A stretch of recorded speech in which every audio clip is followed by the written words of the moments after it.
বিষয়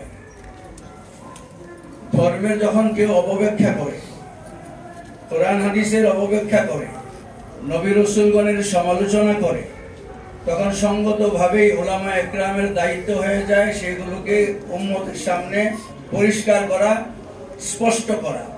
সেই কাজটা আমাদের পক্ষ থেকে, সারা পৃথিবীর উলামা একরামের পক্ষ থেকে দীর্ঘদিন পর্যন্ত চালু ছিল। শেষ পর্যন্ত কোনোভাবেই যখন সাদ সাহেবকে বোঝানো গেল না, এমনকি এই প্রচেষ্টার অন্যতম আপনার রূপকার ছিলেন হযরত সাদ সাহেবের উস্তাদ মাওলানা ইয়াকুব সাহেব, হযরত সাদ সাহেবের উস্তাদ ইব্রাহিম দেওলা সাহেব।